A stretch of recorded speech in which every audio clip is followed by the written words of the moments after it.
De hecho, sobre el lenguaje es donde ese libro que ha mencionado de símbolo, creatividad y metáfora es un libro que da vueltas continuamente sobre el lenguaje psicológico, es decir, el lenguaje interior, el lenguaje por funciones incluso, cuál es la función metafórica, simbólica, cómo funciona, qué sucede cuando no funciona, cuando se estropea, y también el lenguaje como herramienta fundamental del diálogo. En la psicoterapia, en la vida, el lenguaje excede el cuerpo, va y viene de fuera hacia el cuerpo, va del cuerpo hacia afuera, y esto es un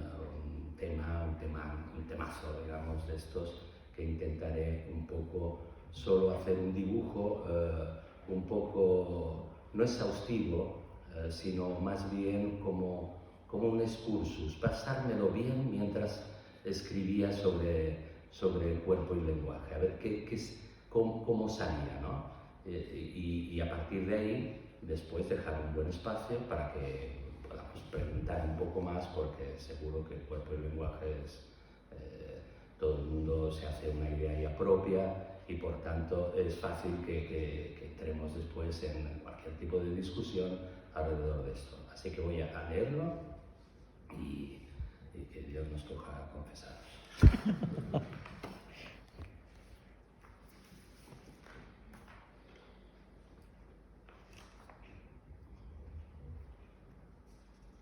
A ver, cuerpo y lenguaje. Empezaremos por una cita de Deleuze, que ya se citó ayer, al gran Deleuze, y que yo encuentro que a veces le falta ironía, pero no en este caso, a mi modo de entender.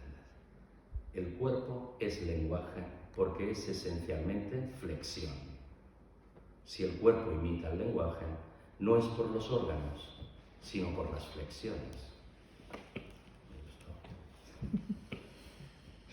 Para hablar de la compleja relación entre cuerpo y lenguaje, lo primero que vamos a hacer es trazar una línea imaginaria entre ambos, para poder discernir más adelante la inmensa imbricación que pueden mostrar entre sí. Así que, ya que estamos usándolo, aunque también usamos al otro, al cuerpo, empezaremos por el lenguaje.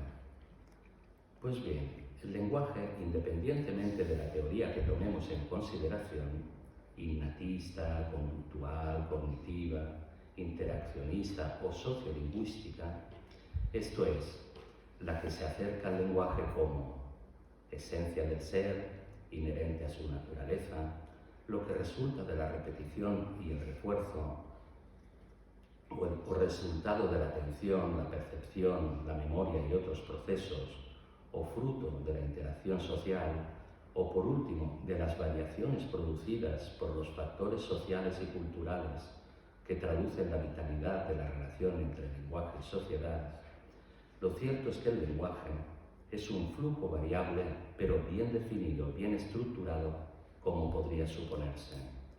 Un flujo indeterminado de elementos lingüísticos que con un cierto andamiento caótico o fruto del azar dice y no dice, comunica y no comunica, muestra pero a su vez esconde esa prenda comunicacional que damos demasiadas veces por sentada.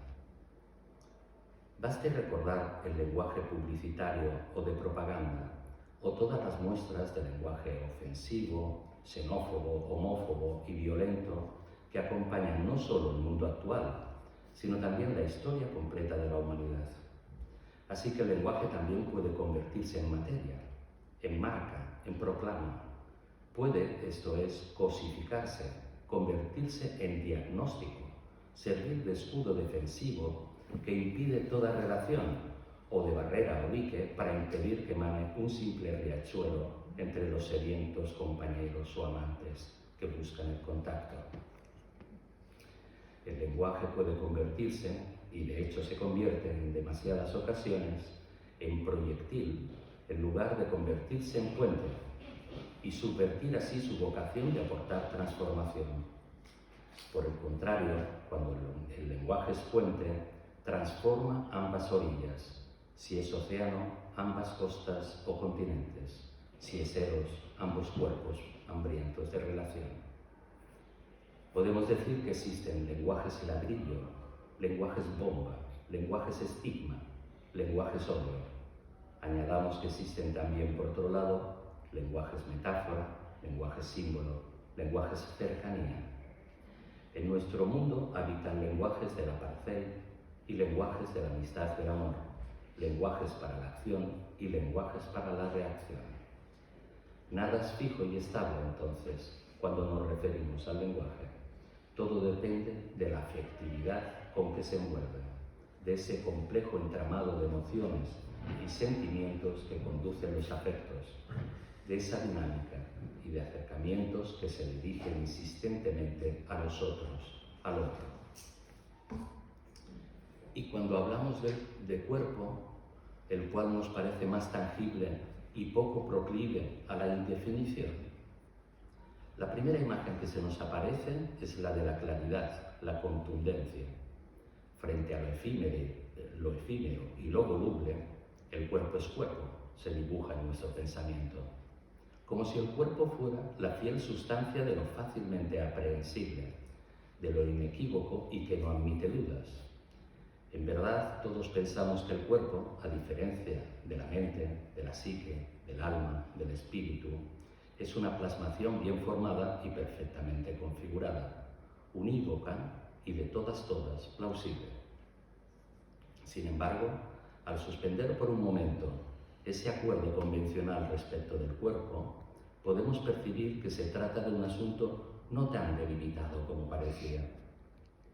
Veamos los distintos orificios y esfínteres que mediante la ingesta, la respiración y la digestión permiten de continuo el intercambio entre el ente cuerpo y el ente alrededor que lo sustancia y lo mantiene en vida.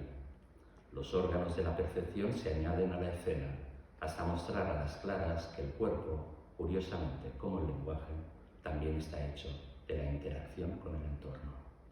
Así su sexualidad, la alimentación, la excreción, la respiración. El cuerpo convencional puede ser susceptible de aparecer en una fotografía, pero no el cuerpo profundo, el cual tiene trastienda, espacialidad, inaprensibilidad interior. El cuerpo profundo es una realidad que entre el nacimiento y la muerte se transforma de continuo.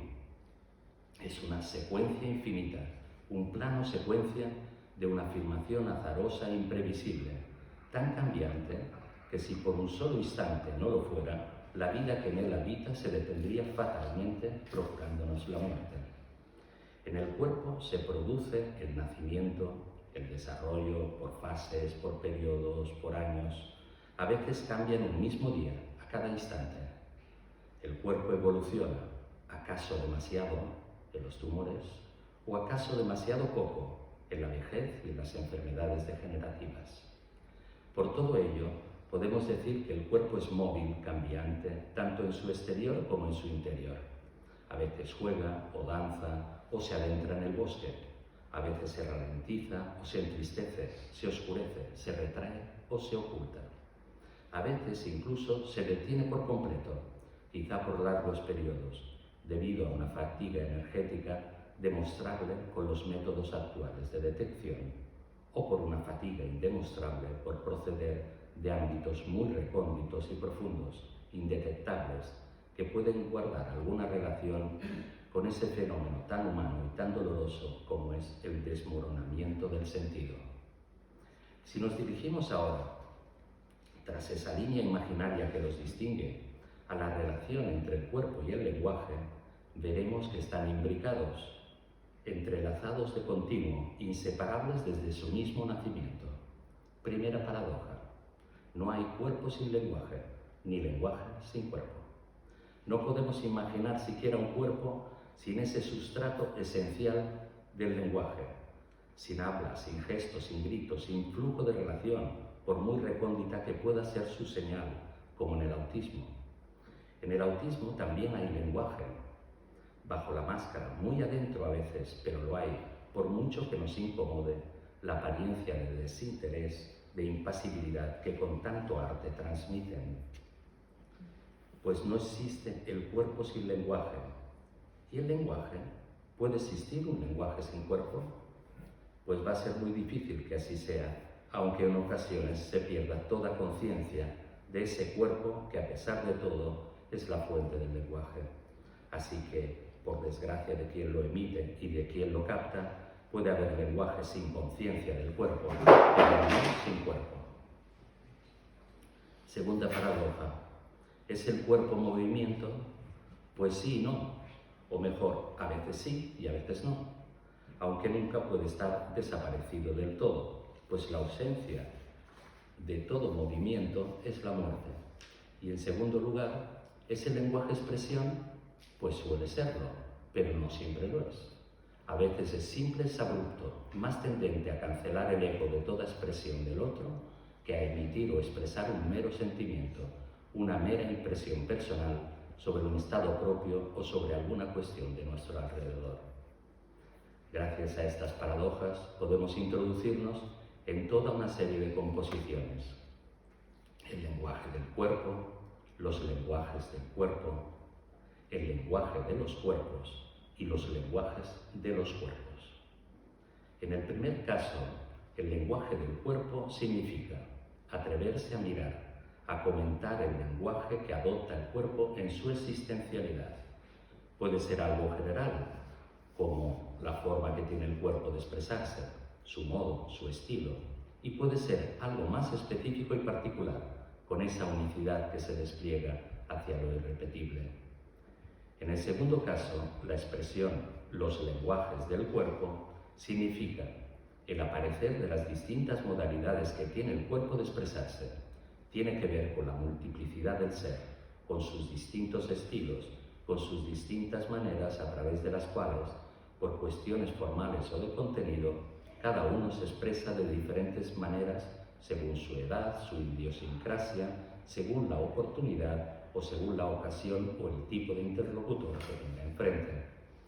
En tercer lugar, el lenguaje de los cuerpos puede devenir en el estudio de los códigos con que los cuerpos se muestran en nuestra especie, desde un aspecto general y sociológico. Y los lenguajes de los cuerpos, el atesoramiento más antropológico que sociológico de las distintas modalidades de cada individuo, de cada época, de cada sociedad y de cada grupo humano, de danzar, moverse, migrar, enfermarse, nacer y morir junto a sus semejantes. Otras composiciones. El cuerpo del lenguaje, el cuerpo de los lenguajes, los cuerpos del lenguaje y los cuerpos de los lenguajes. La primera, el cuerpo del lenguaje, es la irrepetible secuencia de palabras y gestos con la que el lenguaje adquiere una dimensión corporal, una configuración que pesa, que tiene cuerpo, que se desliza por muchos senderos, pero siguiendo un mismo mapa, un mismo plan, acaso dibujado por la voluntad de ser, por la voluntad de identidad que lo anima y traza. El cuerpo de los lenguajes sería algo así como aquella dimensión que tienen los lenguajes de apoyarse más en unos vectores que en otros. Cuerpo ligero, que tienen algunos, como la fluidez del Lazarillo de Tormes, o cuerpo pesado, que tienen otros, como las novelas de Tolstói. Cuerpo veloz, a la manera del lenguaje cinematográfico de Truffaut, o cuerpo lento, a la manera de Proust. Cuerpos que narran, como las esculturas e instalaciones de Juan Muñoz y las de Miguel Ángel, o cuerpos que te acorralan en el instante, como las novelas de Henry Miller o el Ulises de Joyce. Cuerpos dubitativos, como el tintineo incierto y ambiguo de los personajes de Patricia Highsmith, o los cuerpos arrebatados por la pasión, como en el baile flamenco y en el mapalé colombiano. Los cuerpos del lenguaje es un asunto que se refiere a que cada lenguaje tiene sus cuerpos. Ese corpus pictórico, literario, musical o de cualquier disciplina, el cual adquiere en su propia manifestación un distintivo especial, una forma particular de mostrarse en escena. El lenguaje humano en su conjunto se distribuye por una serie de cuerpos que participan de una misma esencia constitutiva. Cada lenguaje tiene quiebros, variaciones, transformaciones corpóreas que alimentan determinadas ramas. El lenguaje del ser es susceptible de corporeizarse en danza, en teatro, en canto, en poesía, así como en esas novelas de Faulkner o de Onetti, donde los personajes más secundarios adquieren una tal dimensión ética y existencial que regalan al lector un aprendizaje sorprendente y profundo del alma humana, como si la caída de todos los prejuicios allí narrada comportase una ampliación de nuestra ontología. Los cuerpos de los lenguajes, por último, vendría a ser algo así como la anatomía comparada de los distintos lenguajes del ser, una antropología lingüística que estudia la relación entre cada lenguaje y sus posibles vertientes corpóreas, así como el magma sociolingüístico que los reúne y agrupa. Sea como fuere, existe una relación continua que entrelaza el cuerpo y el lenguaje, pues ambos pertenecen al mismo ente. Cuando el cuerpo empezó a viajar, viajó el lenguaje. Cuando los cuerpos comenzaron a amarse, apareció el lenguaje del amor. Así sucedió en el ser humano, así también en cualquier otro animal. El ser humano, desde su fabuloso descenso de la fronda arborícola, quizás con el ánimo alicaído por la derrota infligida a cargo de los grandes simios trapecistas, sufrió o aceleró cambios en su propia estructura, la corpórea y la del lenguaje. Al necesitar la cooperación para sobrevivir, necesitó apurar la comunicación para obtener mejoras y posibilidades de subsistencia. Necesitaba el lenguaje. Necesitaba el fuego también. Gracias a la bipedestación, un logro que acontece con cientos de miles de años de por medio, pudo adaptarse a la sabana, pudo otear mejor el espacio circundante, pudo hacerse nómada y emplear los recursos alimentarios que aquí y allá iba encontrando. La mezcla de bipedestación y del manejo del fuego amplió y perfeccionó la cavidad laríngea, favoreciendo la afinación de las cuerdas vocales, lo cual redundaría en la cooperación y finalizaría, mucho tiempo después, en el habla. No hay que engañarse al respecto. El habla hizo al hombre. Sus cambios corporales, incluidos los que engendraron el manejo del fuego, favorecieron el lenguaje, y los cambios que aportó el lenguaje, facilitando la cooperación, redundarían en ulteriores cambios en el cuerpo humano. Todo ello representa el gran círculo de retroalimentación entre el cuerpo y el lenguaje que nos ha traído hasta aquí. Y una vez que el círculo avanza, ¿qué es lo que vemos? Vemos el desplegarse de la vida humana, en un principio, el movimiento. Cuando miramos el movimiento en el cuerpo, podemos apreciar su elasticidad, su rigidez, su musculatura, su articulación, su amplitud y altura, su relajación, su equilibrio, su decisión. Cuando miramos el movimiento del lenguaje, observamos la rapidez, la lentitud, el minimalismo, el barroquismo, la soltura, la sintaxis infinita o la síntesis lineal. Ambos, cuerpo y lenguaje, forman parte de los seres vivos, de las sustancias vitales. Se gestan, a veces a lo largo de milenios, nacen, crecen, se desarrollan y mueren por igual. A veces el cuerpo muere más tarde que el lenguaje y hallamos un fémur o una esquirla del radio y ya no queda nada de su lenguaje, ni el más suave eco de la memoria. A veces es el lenguaje el que pervive muy por encima del cuerpo, quizás fijado en una estampa parietal de alguna cueva, o en un petroglifo, o en un fragmento presocrático. También existe la migración transpersonal, cuando el eco de un lenguaje recala en otro y en otro, hasta renovarse por completo, o cuando el cuerpo migra de generación en generación, dejando huella de sus avances y de su irresoluble precariedad. Por otro lado, y quizás por ser una circunstancia insoslayable, el cuerpo y el lenguaje se enfrentan a la muerte como en un impar duelo que por un instante los iguala. Más de una vez vence el cuerpo a la muerte, más veces todavía vence el lenguaje a la muerte, aunque solo si miramos el episodio, el partido, el reto momentáneo, Al final, en un caso y en el otro, gana siempre la muerte. Pues esa es la más veraz ley de la vida, su más clara definición, su más diáfano límite. Antes de que la muerte engulla los cuerpos y los lenguajes, es menester apercibirse de la sustancia dinámica que los anima. Se trata del ritmo, de ese ritmo vital que concierne tanto al lenguaje como al cuerpo, y que se erige desde bien pronto en el instrumento más claro de sus formas de pervivencia, en el eje temporal de su presencia.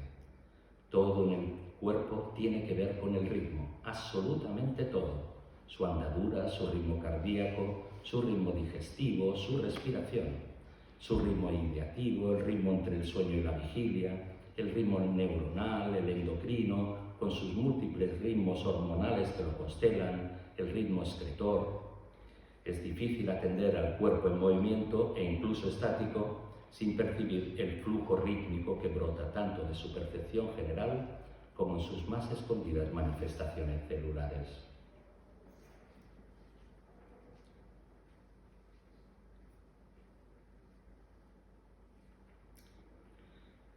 Y eso que el cuerpo siente desde su mismo nacimiento se traslada inevitablemente al lenguaje que de él emana.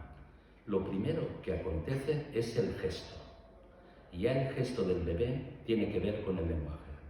Ya ese gesto avanza todos los códigos, todas las flexiones que concitará el lenguaje a lo largo de la vida. Sí, porque el primer lenguaje que cada uno de nosotros esboza es un lenguaje no verbal. Es lenguaje corporal, movimiento del cuerpo e inicio del lenguaje, todavía sin separar. Así empieza nuestro asunto, cuerpo y lenguaje sin separar. Si todo va bien, así continuará, de una u otra manera.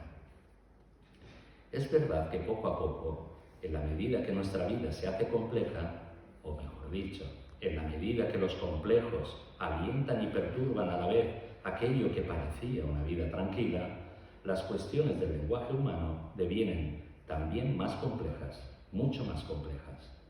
Respecto del cuerpo, baste recordar las caóticas vicisitudes durante la pubertad y la adolescencia, cuando el deseo aparece desde la perspectiva de la imposibilidad. Así que lenguaje y cuerpo se desconectan desde el plano de conciencia, mientras a su vez su vivencia respectiva se vuelve más difícil de elucidar. Y el ritmo se acompasa y pierde el compás de continuo a cada instante. El cuerpo se emancipa del lenguaje, o eso cree, y busca su propio destino. Y el lenguaje se emancipa del cuerpo, y cuando eso sucede, en la mayoría de ocasiones, se convierte en máscara de él, como para protegerlo, mas con el resultado hay de ocultarlo en lugar de preparar su salida de escena. Y el ritmo, de nuevo, puede ser que no hayamos prestado suficiente atención a las cuestiones del ritmo. Cuerpo y lenguaje se muestran en ese tema más unidos que nunca, más entrelazados que nunca. El ritmo procura en el cuerpo una transición, una vocación de movimiento, una vocación de acatar el movimiento sosteniendo un compás. En el lenguaje, el ritmo favorece la comunicación, el diálogo, la expansión que permite alternar la expresión propia con la del otro al entablar la relación. La mezcla de ritmos, la mezcla y superposición de ritmos del cuerpo y ritmos del lenguaje procura en el ser humano la aparición de estamentos absolutamente cruciales para su estabilidad. La conciencia y la memoria penden de los sustratos del ritmo. Su existencia se vuelve extremadamente precaria si aparecen arritmias significativas, sean del lenguaje o del cuerpo mismo. La conciencia requiere que el ritmo de las ideas, de las sensaciones, de las intuiciones, de los movimientos hasta llegar a la acción concreta corresponda en su interior con algo así como una intencionalidad y también algo así como una capacidad de leer nuestro propio comportamiento, de interpretarlo y reajustar, si cabe, el ritmo anterior. La memoria requiere también un cierto compás en la asimilación e integración de los eventos como algo propio. El concepto de yo, de identidad, de mismidad, requieren esa clara presencia del sujeto en las cuestiones del ritmo.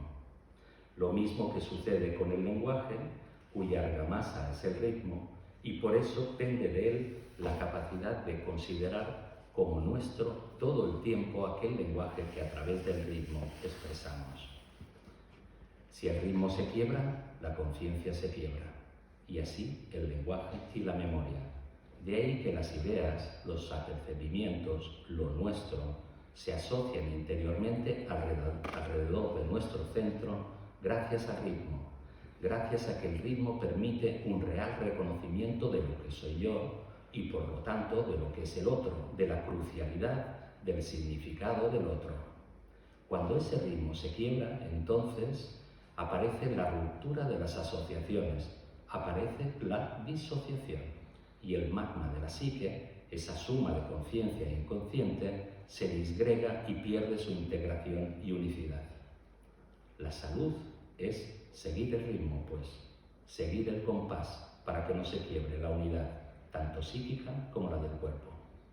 También un infarto o un ictus, así como un gran accidente u otras enfermedades graves, debemos entenderlas como una ruptura del ritmo, como una pérdida de la cohesión necesaria. Curar la enfermedad es recomponer el ritmo, volver a esa asociación susceptible de permanecer unida, a pesar de sus continuas correcciones y de todo un proceso de transformaciones que no dan descanso al ser. Nosotros funcionamos, cuando funcionamos, a base de ritmo, es decir, de una unidad sonora o visual hecha a base de diferencias. La diversidad unida por la acción. El dinamismo de la multiplicidad. Así reconocemos un tipo de danza o de pintura mural o un tipo de movimiento del sistema orgánico que sea, cardiocirculatorio, digestivo, etc. Todo es transformación de las diferencias reunidas por el reconocimiento de la acción. Lo mismo sucede cuando nos referimos al lenguaje. Todo lenguaje, sea base de gestos, palabras, movimientos, depende del ritmo, de esa cohesión de las diferencias que a los humanos nos cuesta tanto mantener. Tanto la salud del cuerpo como la bondad del lenguaje dependen en buena medida del hallazgo de un cierto ritmo. De hecho, ambos tienen andamientos bien parecidos, así como una forma de enfermar muy parecida. De ahí que a veces no sea difícil discriminar dónde está el huevo y la gallina de ciertas enfermedades, puesto que, sea cual sea su origen, lo seguro es que se distribuyen por el ser, tanto sobre el cuerpo como sobre el lenguaje. De ahí el nombre y el concepto de psicosomática. Por otro lado, existe una cierta poética corporal, de la misma forma que podemos defender que existe una cierta poética del lenguaje. Así que la poética es la emanación de ese cierto ritmo, es la plasmación concreta del ritmo vital, más allá de la distinción entre psique y cuerpo, entre cuerpo y lenguaje. El poeta es ese mago que une las distintas partes del ser, que vence al dragón que quiere imponer un orden que no permite la vida de las diferencias. El poeta distiende la excesiva tensión que trata de romper el ritmo existencial, genera acordes entre los distintos sonidos, procura composiciones y recomposiciones sin cesar, incapaz de sucumbir al desaliento. Como bien nos dice Octavio Paz, en su fulgurante ensayo sobre el ritmo, recogido en el arco y la lira, y que espero que pueda entenderse en sentido plenamente metafórico, esto es, como representante tanto de las palabras y el lenguaje como del cuerpo y sus distintas funciones y organismos, a la par que como digno final de esta pequeña aproximación. Dice Octavio Paz: el lenguaje es el hombre, pero es algo más. Tal podría ser el punto de partida de una inquisición sobre estas turbadoras propiedades de las palabras. Pero el poeta no se pregunta cómo está hecho el lenguaje y si ese dinamismo es suyo o solo es reflejo. Con el pragmatismo inocente de todos los creadores, verifica un hecho y lo utiliza. Las palabras llegan y se juntan sin que nadie las llame. Y esas reuniones y separaciones no son hijas del puro azar. Un orden rige las afinidades y las repulsiones. En el fondo de todo fenómeno verbal hay un ritmo. Las palabras se juntan y separan atendiendo a ciertos principios rítmicos. Si el lenguaje es un continuo vaivén de frases y asociaciones verbales regido por un ritmo secreto, la reproducción de ese ritmo nos dará poder sobre las palabras. El dinamismo del lenguaje lleva al poeta a crear su universo verbal utilizando las mismas fuerzas de atracción y repulsión. El poeta crea por analogía. Su modelo es el ritmo que mueve a todo el idioma. El ritmo es un imán. Al reproducirlo, por medio de metros, rimas, aliteraciones, paronomasias y otros procedimientos, convoca las palabras. A la esterilidad sucede un estado de abundancia verbal. Abiertas las esclusas interiores, las frases brotan como chorros o surtidores. Lo difícil, dice Gabriela Mistral, no es encontrar rimas, sino evitar su abundancia. La creación poética consiste, en buena parte, en esa voluntaria utilización del ritmo como agente de seducción. Gracias.